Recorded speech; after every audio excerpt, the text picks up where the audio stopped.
Bond, and I call the member for Chifley. Thank you, Mr Speaker. In the limited time that I have, I wanted to speak on something that you and I both have an interest in, which is seeing the emergence of a strong, innovative spirit within this country and seeing enterprises be able to play their part in changing the way that the economy works and the community works as well. And as part of that, it was a real honour last night to be able to attend the launch of the inaugural StartupWeek Sydney, which was kicked off at Stone and Chalk, a fintech hub that has been set up in the AMP building in Sydney with the support, I might say, commendably of the New South Wales government.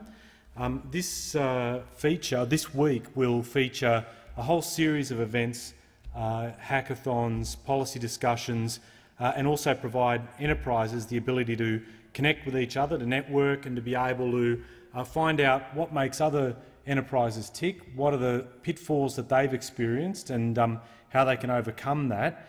And it is really good that Startup Week Sydney, which has been driven in large part by Michelle Williams and also with the support of Alex Gandera out of Stone and Chalk, to be able to set this up. I do think it's vital that we find ways to put a spotlight on the great work that startups are doing in this nation. And it is good that both sides of politics are focused on this as a policy area because, frankly, the work that these enterprises are doing in liberalising the economy and changing the way in which business models operate in this country is really important. And it is a challenge to government in terms of thinking of new ways in which to make regulation work in this day and age, and that will be the subject of one of the events that I've got the pleasure of being involved in. I understand that the member for Banks, David Coleman, is also going to be involved in another event as well.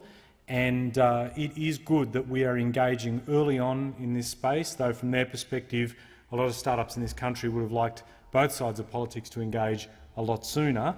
But the fact of the matter is we are engaged, we are listening, and being able to have opportunities like Startup Week Sydney and also the other events that are happening in other parts of the country are a welcome development. And I would like to commend them on putting that together. They've also put a great app together which you can download from iTunes or Google Play for your Android system, and I certainly commend that if people do want to see it. It has been put together by a very good bunch of people there. So I congratulate them and I wish them all the best for this important week. I thank the member for Chifley, it being 9